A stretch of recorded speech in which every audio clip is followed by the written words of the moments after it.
Hello, everyone, and welcome to our weekly Power Lounge. This is your place to hear authentic conversations from those who have power to share. My name is Amy Vaughan, and I am the owner and Chief Empowerment Officer of Together Digital, a diverse and collaborative community of women who work in digital and choose to share their knowledge, power, and connections. You can join the movement at togetherindigital.com. And today we are joined by someone who has transformed personal challenges into professional power moves. Just the kind of lady we love to have here in the Power Lounge. Deborah J. Mitchell is an Emmy-nominated producer, video marketing strategist, and founder of Deborah Mitchell Media and Associates, with over 20 years in storytelling media, from co-hosting alongside Geraldo Rivera, maybe you've heard of him, to producing the CBS News. Deborah has mastered the art of helping executives and entrepreneurs turn video visibility into business growth. What makes her story particularly compelling is how she has navigated caregiving responsibilities and career pivots to become a CEO who now empowers others, especially women of color, to claim their digital space and authority and authenticity. Deborah, I can't tell you how excited we are to have you here with us today. Oh my gosh, thank you for having me. What a great time we're going to have. I know, absolutely. And I think so many of our members and listeners today are going to be able to relate to everything I just read through, because some of them are in the thick of some of that right now. And I think having women on like you, Deborah, just gives us hope that there is the other side. There is hope, and you can get to the other side. It's going to take a little work, but you can get to the other side, definitely. Absolutely. Mhm. So, live listeners, we know we love to hear questions from you. You are the reason why we're here. So, if you have a question, if you have a comment, anything like that, please drop it into the chat. We'll make sure we hear you. We'll make sure we get your question asked. Thank you all for joining us today. All right. So, Deborah, you have had an incredible journey from network television to founding your own video marketing firm. Mhm. You know, I know it doesn't always come down to any one pivotal moment, but when was it that you realized, or what was it that made you realize that video visibility wasn't just about being on camera? It was actually about wielding power. Well, the interesting thing is working in television my entire career, I always knew the power of video, being on television, being in front of an audience on a regular basis. Your audience gets to know you. They feel that you are friends, whether it's a character Yeah. or in real life. So, Hmm. and I actually spent some time on television. I was Geraldo's co-host for a few years. So people would see me in the street and talk to me as Yeah. though we were friends. So I knew the power of video. What was Hmm. interesting was after the pandemic, or during the pandemic, when everyone went online, that was the time where I saw the power of video, how it could Mm. actually work for you online. Now everyone has video on their phones. Yeah. Every video is accessible. You can post whenever you want. Anyone can find you any place in the world. Anyone can Google you or look you up. So the fact that you have video now accessible on your smartphone, that's what's That's amazing. So huge. yeah, you see the power there, and people building community with the video online.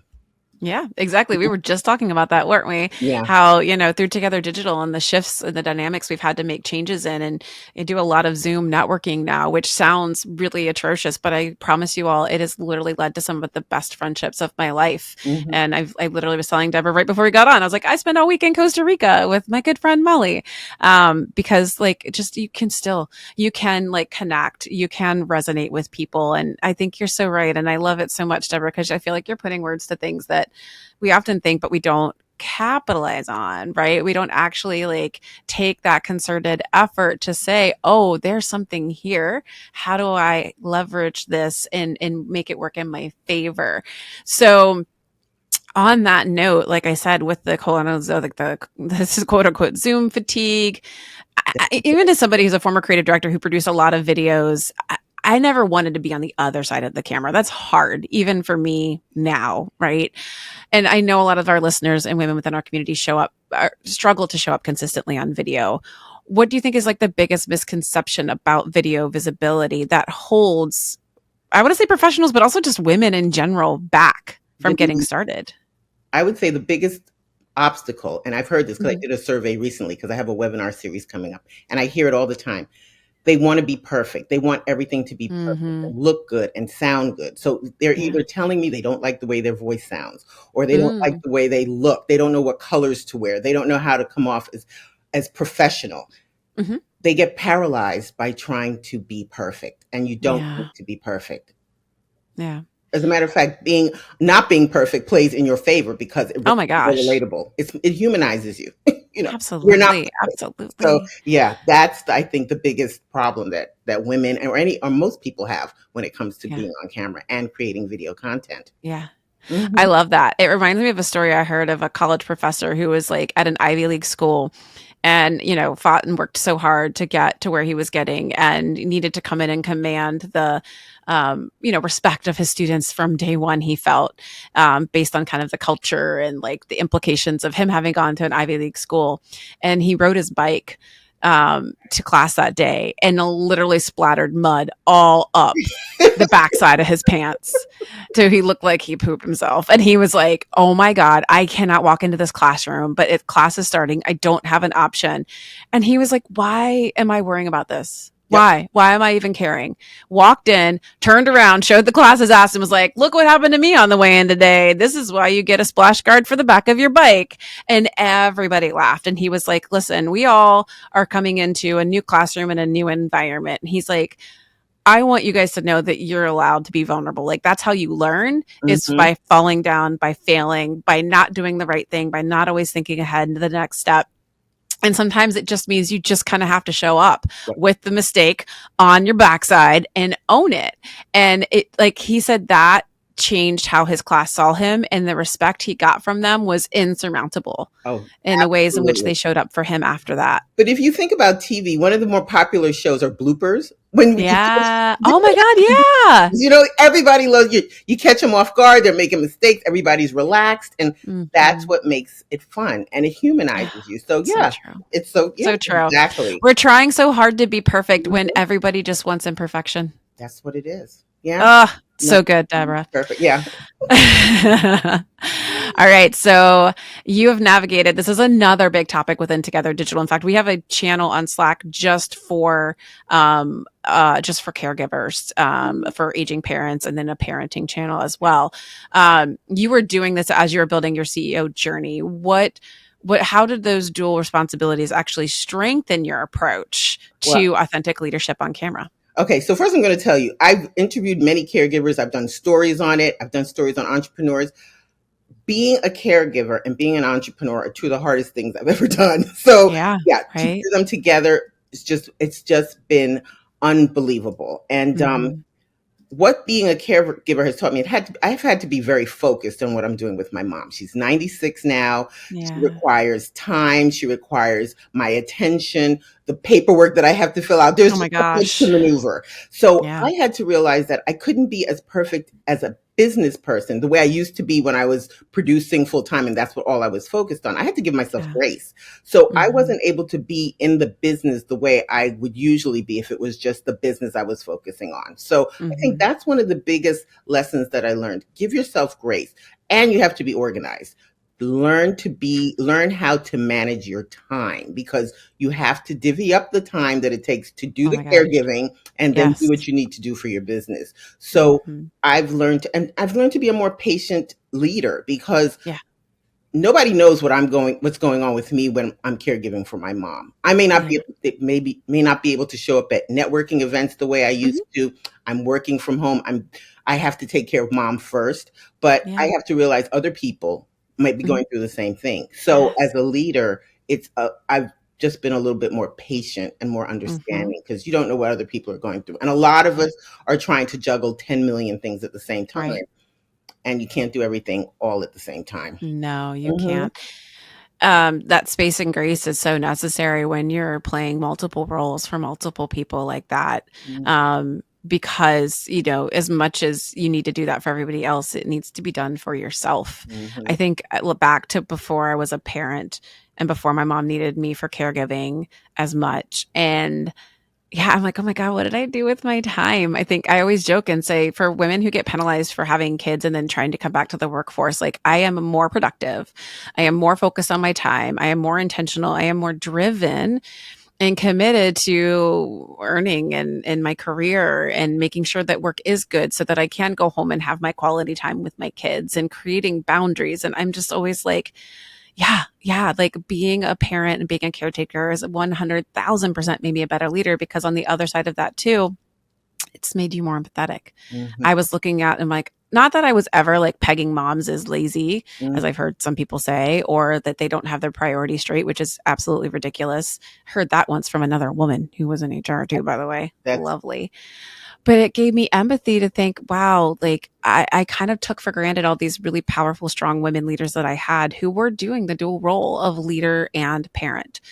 And knowing the stats and where particularly mothers are with the parenting load. you don't know until you in Jeez. somebody else's shoes. That's what I don't have Jeez. kids. I don't have children, so Mhm. this was really a new experience. You're like, Yeah, wait a I was minute. like, whoa.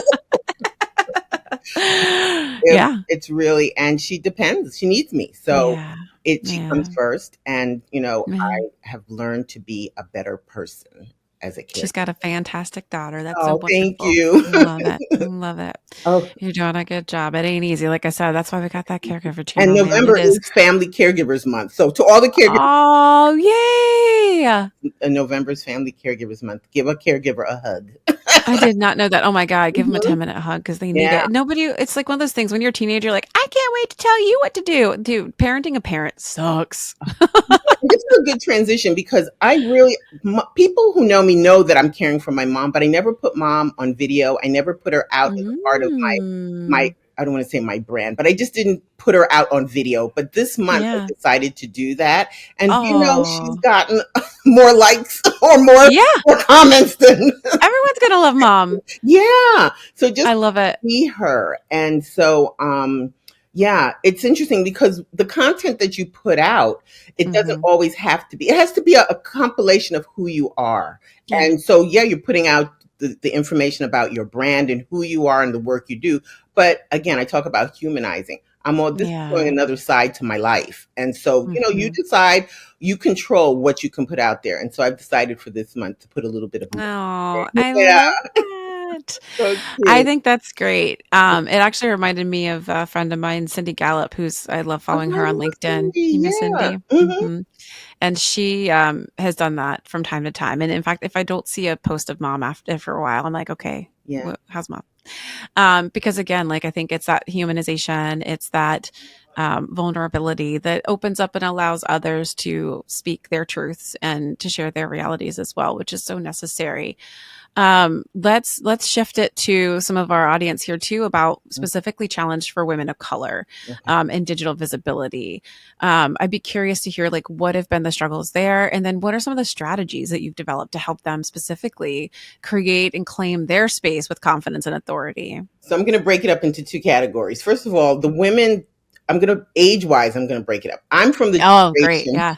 where you go to school, get all your degrees, you get a job, and you hunker down and you do your work. Yeah. That is no longer the case. You're not getting Yeah. the rewards that you used to. So, with the major layoffs that we've had, what is it? Over Mhm. 300,000 women Yeah. of color have been put out out of the workforce, and now they have to decide what's next. So they're going to look Yeah. for work, or they're going to start. Many of them are going to try and start their own company, which is great. Yeah. Why not use Right. the expertise that you use to build and work for an organization to build your own company? So Yeah. I talk to them about upgrading their skills. AI is not going away. Nope. You can't ignore it. So you have to Mhm. take on all the skills that you can so that you can be competitive and upgrade your abilities, your expertise using AI. So that's really Mhm. important. The younger generation who are coming out of school, they're growing up with it. So they already think Yeah. differently They're about how they comfortable. work. So lean into them too. You have a niece, daughter, nephew, whoever, not nephew, Yeah. yeah, the younger generation, lean into them so that they can help you. Then also look for other companies, other individuals who are working in the space. I just met a young lady, Kelly Charles Collins. She's created this great program, Mobile Operations Systems, where it helps you to focus your business, Mhm. figure out your revenue, and help you figure out what you're going to put out there to your target audience. So I'm taking a Smart. lot of classes. I'm constantly taking classes. I'm constantly looking at ways that I can reach my audience in the newest way with the newest tools. And Mhm. I think it's a great opportunity for women of color because we're usually shut down in the corporate world. We don't get to speak Yeah. to the best of our abilities. But when you Hmm. create your own stage online, that's your opportunity. That's your show. So it's your Yeah. opportunity to put your expertise out there. So I think it's a great time for women of Yeah. color to be Yeah. out there I agree. online. Yeah. Oh, 1,000%. Because, like you said, it's like if you're not going to give me a seat at the table, I'm going to go over here and build my own damn table. I love that. Exactly. And I think it's for all women, that's such an important thing to think about and consider that, if I will get the room, the space, and the voice, where can I go? Because somebody needs to hear you. Mhm. Somebody needs to hear you. We need you in the world. We need your voice. Like, so whatever way you can Absolutely, do that. absolutely. So put your voice out there, and this is the Yeah. time. So once you decide to start your business, you got to figure out who your target audience is. Hmm. What's the message? Your why? Why are you putting yourself out there? What is the message? What do Hmm. you want to say to them? What problem do you want to solve of theirs? And then Yeah. you create your plan. So I'm big on planning, strategy, and Yeah. executing. And so I tell that to all my clients, no matter what you're doing. That's how you start. Yeah. Mhm. Yeah. Oh, you're going to love this Together Digital community so much, Deborah. Like, they are all lifelong learners. They are go-getters. And they all come different shape, sizes, age, backgrounds, everything. But that one thing remains true. It's just the tenacity to keep learning and to keep looking for the opportunities when people aren't opening the doors for Yeah. you. You're going and building and finding the doors. So yeah, yeah, I Yeah. love it so much. All right, let's talk about working kind of between, because we have a good mix within our community as well. We have a lot of women who are still within corporate or agencies, Hmm. so like corporate executives, but then we also have this emergence of entrepreneurs, which I agree with you. That number of women specifically is growing, and Yes. it makes me excited. It's out of the circumstances, and it's not in the most ideal circumstances, but by golly, I'm glad it's happening.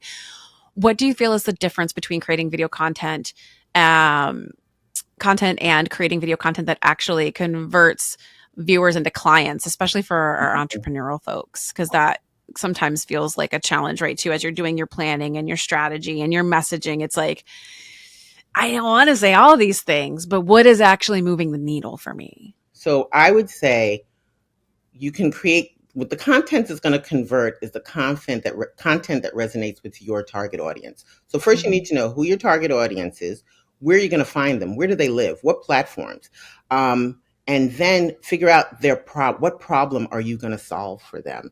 I'm doing a survey with some of my clients because I want to find out what their challenges are Yeah. when it comes to video. Hmm. Again, being on camera is one. Another I hear is that they don't have the time to create video. They Okay. don't have the budget to create video. So, Yeah.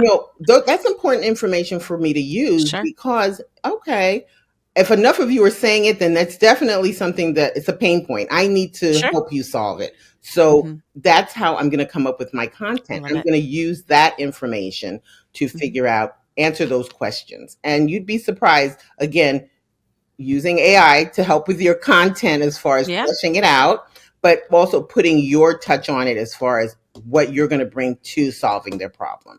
So yeah, Yeah. I definitely say that's the first place. That's the It's difference fantastic. between video. Listening, it's so Mhm. key. Yeah. Um, and falling in love with the problem, not the solution. I think that's another thing too. We often think that we have to like market ourselves, which feels kind of ick to some people.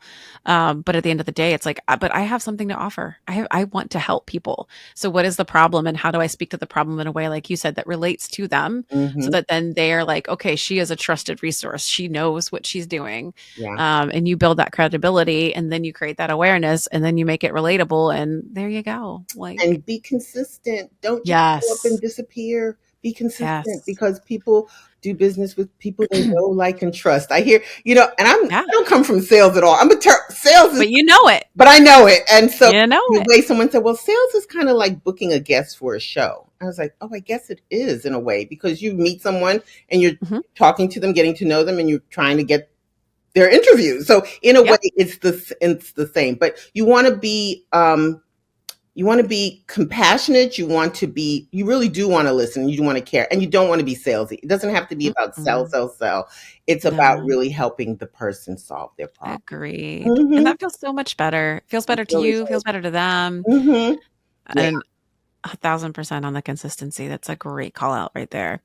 All right. I would love to hear maybe a little bit about a time when some strategic video visibility, that was hard to Oh, say, okay. directly transformed someone's business trajectory? Like, what was it that made the difference? I'd love to hear some stories about like the success you've had with your clients in the past. Okay, so I'm going to have to talk about my main client, who I love to death, the Amazon conservation team, the president, the founder, Dr. Yeah. Mark J. Plotkin.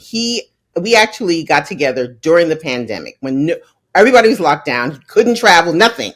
So he Yeah. always wanted to do a podcast, Hmm. and I started working with him on the podcast, and it has surpassed 1 million downloads. And we've Oh, been in amazing. 7 seasons.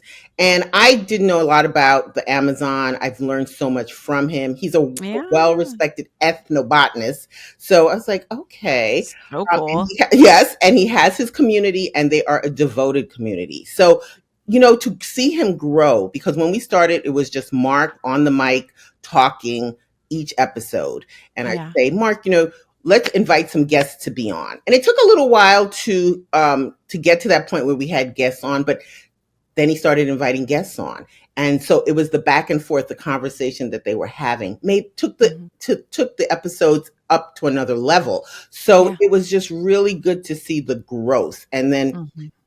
we started doing multiple part series, and then so all of this took time. And again, people come in, you meet them where they are. In the beginning, he just wanted to do it himself, and that was Yeah. great. But slowly over time, trust grew, and then we were able to develop a great product. So like I said, we just wrapped season 7. Oh. He was very good friends with Dr. Jane Goodall, and she just Oh. passed away. Unfortunately, we didn't Yeah. get to interview her Oh, before, but that'd I been mean, amazing. yeah, but it was just really a great experience. So to surpass 1 million downloads, Yeah. that's one of our That's success huge. stories. That's Hmm. wonderful. And what's the podcast called? I don't know if you Oh, it's mentioned it or called not. Plants of the Gods. Oh my gosh, it's called Plants Plants of of the the Gods. I gotta check it out. I'm such a nature nerd, Oh my gosh, dude. you're gonna love it. Jane was like my idol growing up. So yeah, like They were I'll be tuning in. I'll be downloading more. Ayahuasca is our. We've done so many episodes on ayahuasca. It's our number one topic that people have questions about, and Mark shares Mhm. his personal experiences. So it's So really great. cool. Yeah, it's So very cool. good. Okay. I'll try not to nerd out. I'll tamper the nerd out and I'll get back to our questions here, but I'm so Mhm. going to go listen to that. I love it. All right. With you mentioned AI earlier, Mhm. which is great because there's not a minute we're not talking about it or thinking about it or using it around here. Mhm. With that plus other technologies disrupting content creation, how do you maintain authentic human connection while leveraging these tools? Because we know that they are good for efficiency, right? Oh, that's a great question. So yes, AI is great for automation and efficiency, but as I said, you don't just put it into AI, cut and paste. You have to Mhm. use it more as an outline or a template, and you still have to put your twist. I put Debbie's twist on whatever I'm doing. Yeah. I'm telling my personal stories, so you don't just rely on it. I think that AI could come in handy for especially the people who are afraid of being on camera. There Hmm. are so many options that you can use so that you don't have to be on camera. Use AI. There are Mm. so many AI softwares that are available that you're writing to B-roll and visuals. So in using your Yeah. voice or other voices. So there are definitely ways to use it in a constructive, instructive way. Yeah, I love it. That's great. Mhm. Yeah, again, efficiencies and insights. I feel like that's the other thing is like having it review and analyze data because all it's looking for is patterns, right?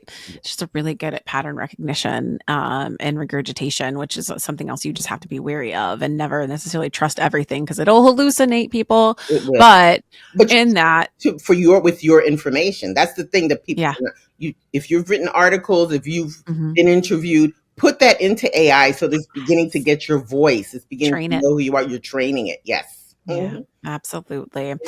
Love it. Yeah, make it, let it do the robotic things. You do the human things. Exactly.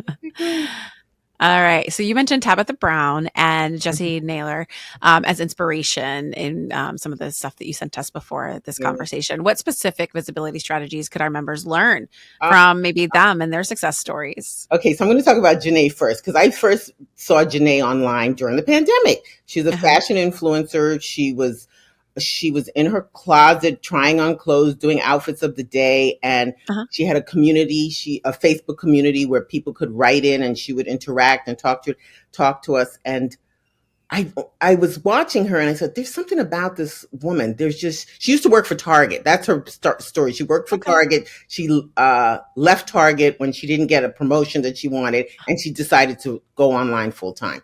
But when I looked at her, I thought, if I were still in television, I would book her. That was one of the fun parts of being about television producer. You'd meet someone and they'd start talking Yeah. and you think, this would be a good guest. And I looked at her and I thought, she is going to go places.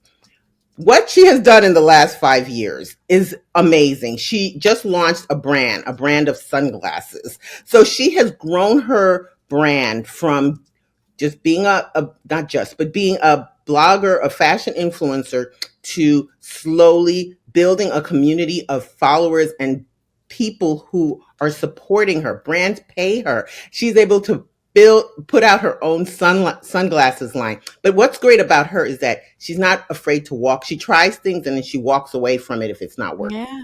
Oh, great. And Yeah. that's, I think, a very valuable lesson for any entrepreneur. This is very fluid what we're doing, being entrepreneurial. And sometimes you might think something's going to work and it might work for a little while and then you have to change it up. So you have to be ready to pivot. And Mhm. that's one of the lessons that I actually learned from her. And I'm still learning the same thing from Tabitha. A lot of people know Tabitha Brown's story. She also got online sharing vegan recipes during the pandemic. Ellen DeGeneres found her, put her on, and things just blew up from there. It's just Yeah. unbelievable unbelievable and amazing and inspirational to see what these two ladies have done. And you can do Mhm. it. And they've always been consistent. They've always been authentic. And that's something else that Yes. people want, Mhm. authenticity. So they've always been authentic and you just want to relate to them. And they've grown Yeah. their followers. And Mhm. those are the lessons that I've taken away from the Those both are of them. great. Mm-hmm. I love those because I would also say too, there's just, and maybe this also just comes after being like going over 40 now too. It's like there's just something so freeing about owning that authenticity. Mm-hmm. Like we all as women, and you put on so many masks in a day to be able to set those aside and sit those down and take those off. And it's just, to me, it's like a little bit at a time. Like sometimes it's just a little bit of trial and error. And that's what I love about community, because community is usually that safe space where you can sort of start to show up authentically and speak your Mm-hmm. truths. And then it's like, oh, people agreed. Oh, they nodded their heads when I said that thing that nobody's ever said. Yeah. And it starts to feel so freeing. And so, for those of you who are listening and thinking, I have to fit a mold, those two women are perfect examples of people who decided not to fit the mold, and look at how it served them. Yeah.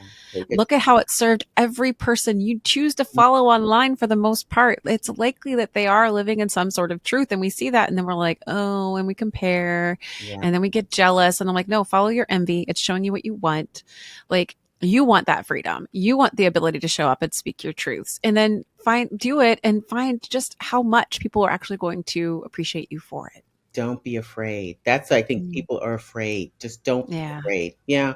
Yeah. That was well said. Hmm. And it's not jumping off the building. It's not jumping off the edge. It's just taking a first step. It's just kind of showing up like 5% more authentic this Hmm. time than maybe you did last time, in a situation where you feel kind of forced to show up and be a certain way. And that could be like your next meeting at work. Say you get off listening to this, and your next call, your next meeting, you're like, I'm going to ask that hard question. Always ask. All you're going to get is a no. That's the one thing I did learn about being Yeah. when I was a producer. You got to ask. Just ask. Yes. You Yeah. don't get it otherwise, which is a big part of Together Digital too, our ask, give, Mhm. grow.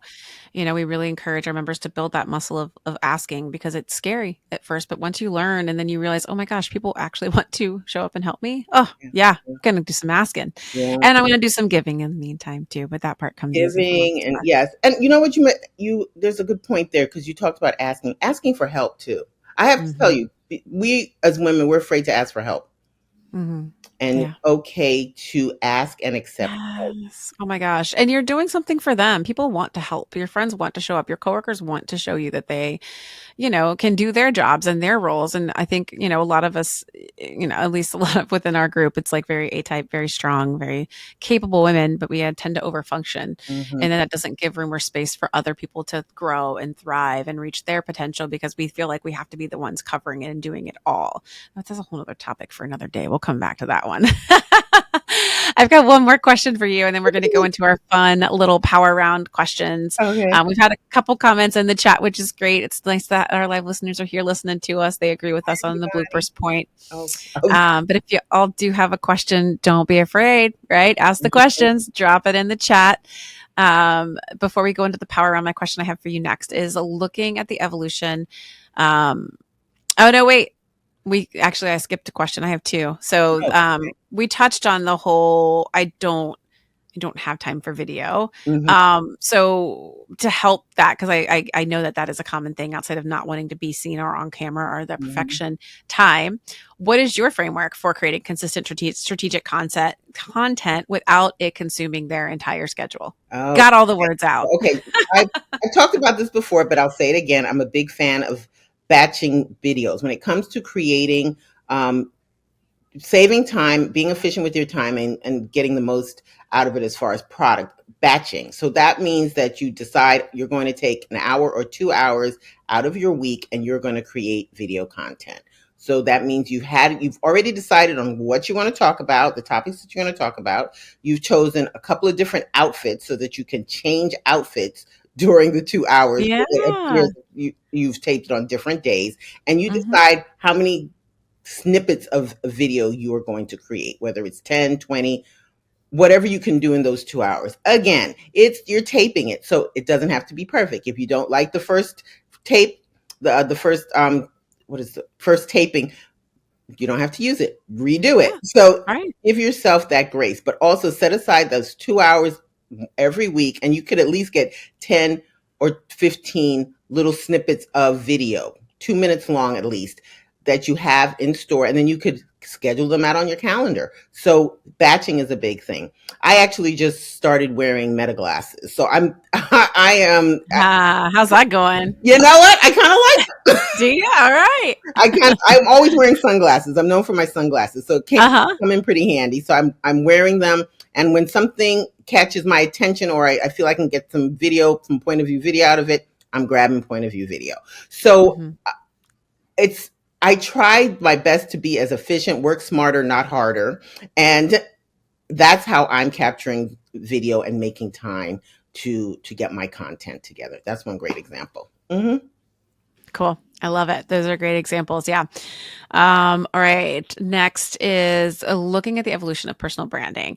How should digital leaders prepare for the future of video visibility? Because, like you said, it's everywhere. There's not really any getting kind of like AI. There's no getting away from it. There's no getting away from it. That's a great question. How to prepare for it? Think long and hard about what if you're going to put yourself out there as an entrepreneur. What do you want? How do you want to be seen? What do you want your message to be? Who do you want to serve?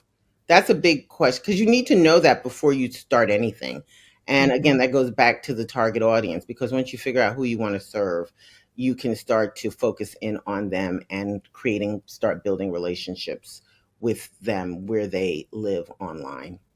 Hmm. Hmm. Okay. I love it. Love it. Great advice. Sometimes it's just a matter of ripping off the band-aid, little baby steps at a It's time. my yoga teacher. I've said this before. Always says the first time is the hardest.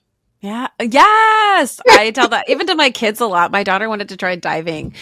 She's doing swim team and was like, I might try diving, but I'm really scared. I said, it's okay to be scared. I said, what if you just showed up? What if you just showed up and talked to the coaches and shared your fears so that they could talk you through like safety practices, or you could just watch and see what it's like for other students to do it. Oh my God. Um, Tell her it's to the first do time is it. always scary. I'm a diver. Did I'm you? out of the water for a while, but Love it. every time I'm going to get in the water, I'm scared. So it Yeah. doesn't. Now, obviously, the first time was the scariest, but Yeah. tell her to do it. It is the I best know. thing. Oh my God. She's gonna keep trying. She showed up and she was upset with herself because she wasn't able to get on the diving board and do it. But I was like, you showed up. That was like the first step. And Oh, you always have the option to go back.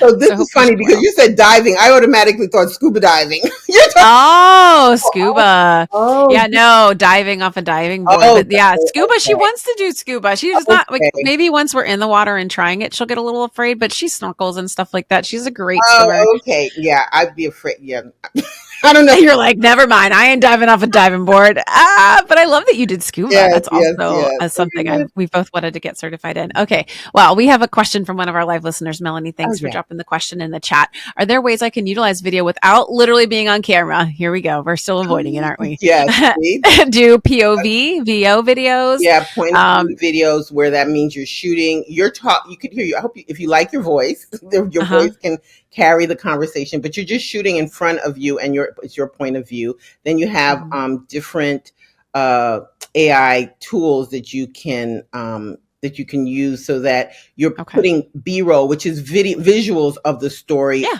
over to tell the story, as opposed to having you on camera. So yeah, there are different ways. Okay. So then her second like part of that question is a great follow-up too. It's like, do those videos do as well on online? Like from a performance standpoint, do POVs and voiceover videos versus like person on camera do as well You know in what? what you've seen? The point of view videos, people are having fun with it. It depends on what you're shooting, Yeah. and but obviously being on camera is more personal, Yeah. so there's no Yeah. getting around it. You're Yeah. putting a face to the voice and a Yeah. person to the experience. So Yeah. I would agree. yeah, there's no doubt about that. Because it's one of those things that's like marketing too. Like most marketers we know, faces are Hmm. what people want to see. But I will say there's like, I've young kids, so they're like watching YouTube folks, and which is still weird and beyond me. But one of their favorite ones, she is a crafter and a creator. And so she Hmm. has like a little character. I can't even think of his name right now, but they haven't watched him for a minute, but they were obsessed with their videos for a while. And then you just see her hands and her voice and the character. And the character to me was kind of an expression of her and who she was. Hmm. And so she would have him be like the kind of thing that you could see and relate to, which Hmm. I thought was kind of an interesting strategy because the kids loved the little character and the little guy. And that was like her way of connecting to the audience without putting her face on camera. Yeah, and there are a couple of chefs who are out there they're just cooking. You just see their hands and the ingredients, Hmm. and you're not seeing their faces. So I can't Yeah. think of the names off the top, but yeah, yeah, it Yeah. can work in some instances. It all depends on Great. what it is you're covering. Hmm. Yeah. 100%. Yeah. Maybe you can get creative with it even. All right. Let's go to our power round questions. Live listening audience, if you have additional questions, we have time. You feel free to ask them. That's why we're here. All right. This is a good one. First thing you do to shake off on camera nerves, because that's real. Yeah. Well, always remember that you're the expert, but yes, being on camera can be nerve wracking. So I would say that you can practice in the front of the mirror. Hmm. Practice in front of the mirror. And you can say to yourself, I know what I'm talking about. I'm the expert. I know what I'm talking about. You and I were talking about getting the questions beforehand. I know we never did that and when you're on live TV, you don't have that. Hmm. Or, you don't want to get yourself confused. You don't want to get confused by what you're saying. You're the expert. Think slowly, think fast, slow, speak slowly. That's what it Yeah. is. Yeah. Hmm. And that's one of the best ways to just kind of relax. Hmm. I love that. That is a good piece of advice to sometimes just slow it down. Hmm. One of my favorite tricks is like your nervous system doesn't know the difference between excited and scared. And so if you're getting nervous right before you go on camera for something, I will just tell myself, I'm just really excited to be here. I'm really excited to do this. I'm really just That's a that's good what it is. one. And it kind of tricks your brain. You're using your brain to kind of trick your body into saying like these feelings that I'm having, Hmm. it really has more to do with the narrative that's up in my head versus like what's actually going on in my body, because it really won't know the difference. And so it's worked for me. You guys can try it if it helps you. Best piece of video equipment under $50 that changes everything for us who like to go out and get the tools. Oh my gosh. I would say you'd have to have a good mic, a lavalier Uh-huh. mic. People will tolerate bad video, but they won't tolerate bad Mm, audio. So that a is a good mic. great point. Yeah, I would say that's one piece of equipment that you should focus on getting. I love it. Great Mhm. piece of advice. And our Heartcast Media friends here, and Molly and Matt would definitely agree. All right. Your go to confidence booster before hitting record. Oh, my go-to confidence booster. Like I said earlier, I know what I'm talking about. Yeah. Yeah, I'm Hmm. the expert. I know this inside out. And don't be afraid to say you don't know the answer. Yes. Mhm. don't try and fluff it. Don't try and pretend. Yeah. Yeah, if you don't know an Right. answer, just say you don't know it, or you can get back to whoever's asking the question, but don't Yeah. fake it. Hmm. Pretending's exhausting, isn't it? Yeah. So if you're the Can expert, we just not? I'm the expert. I know what I'm Oh, saying. I love it. Yeah, you know what you know, and that's definitely something to step in with. But when you don't, gosh, just let's not even pretend. Yeah, Like, why? you don't know. Yeah. I love it. It's authenticity, vulnerability, all the things we need right now in life. Hmm. All right, one video myth you wish that you could delete forever. Oh, that's a good one. We talked about being perfect, but that you have to be on all the platforms. But I think people get overwhelmed. Mm, I think they yep. feel as though, oh, I can't post everywhere, and you don't need to post everywhere. Choose the two platforms where you think your target audience resides, lives, and Hmm. focus on posting there. Yeah, that's great. Yeah. 100%. Absolutely. Don't Hmm. exhaust yourself trying to be everywhere and There are new everything to everyone. platforms coming. Exactly. You can't please everyone. And I'd say have a YouTube channel. That's the other thing. Have a Yeah. YouTube channel. Have a YouTube channel. Yeah, if you're Yeah. doing video, you Yeah. gotta be on there. That one, like it or not. All right, we've got one more question. Currently, I'm selling for a video production studio that's super tiny, but I don't own it. Do you have any tips as someone who is the face of a brand but isn't the owner? Sometimes I feel like I am putting too much of my personality into the company, and I'm afraid of feeling inauthentic. Oh, that's a good question. Mm-hmm. Yeah, You're, it's an interesting spot to you're, be in.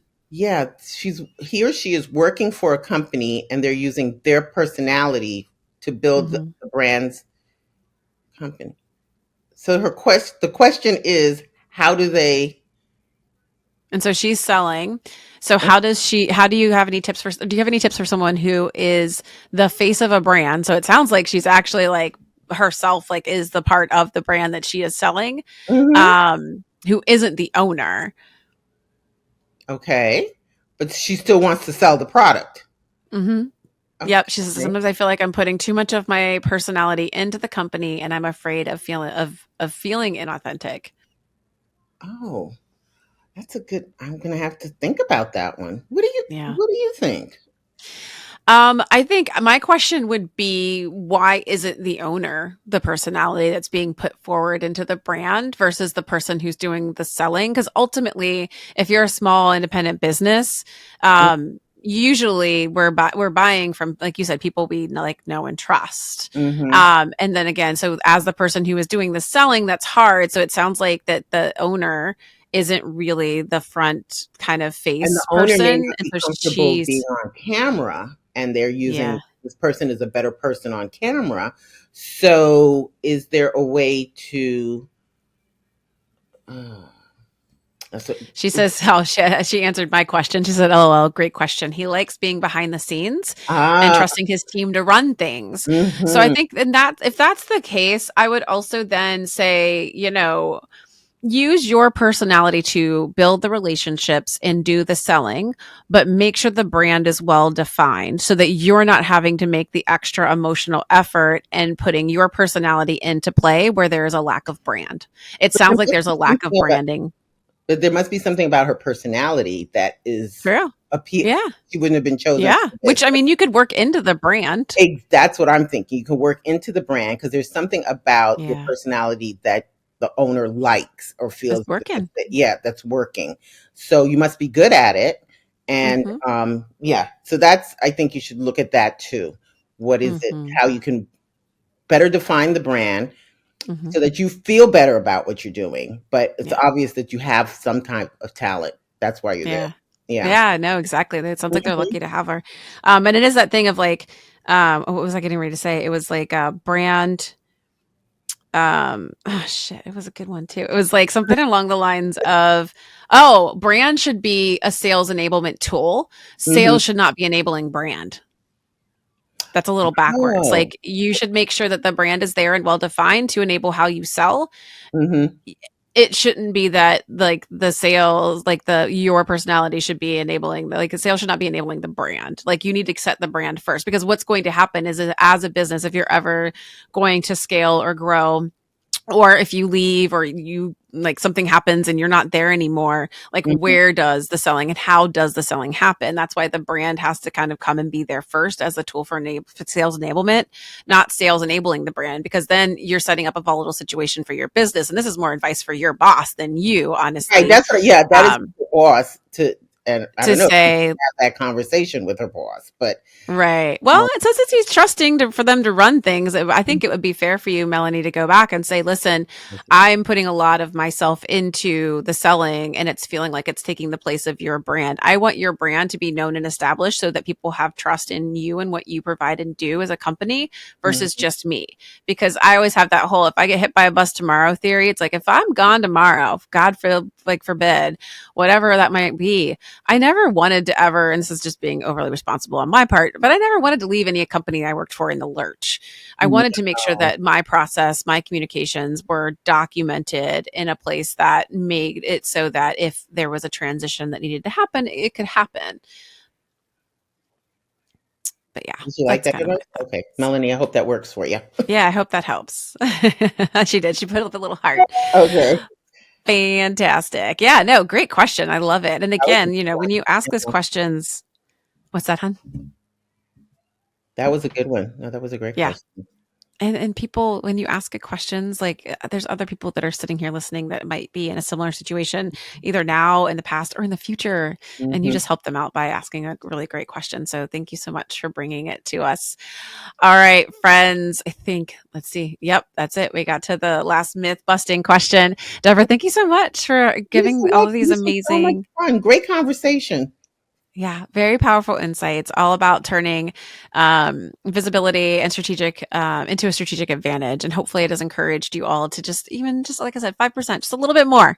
Just let Mhm. yourselves be visible a little bit more. We absolutely need you, for all of you to step into your video power. And Deborah, I want people to know, where can they connect with you? Where Oh, can they find you?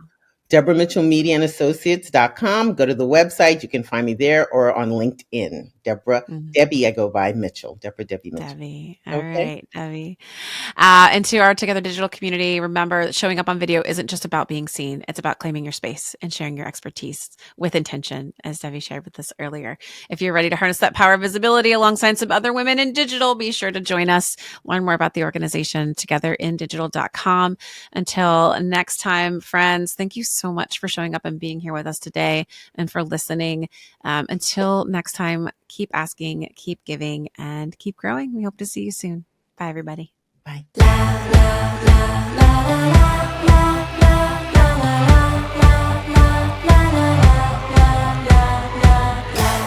Produced by Heartcast Media.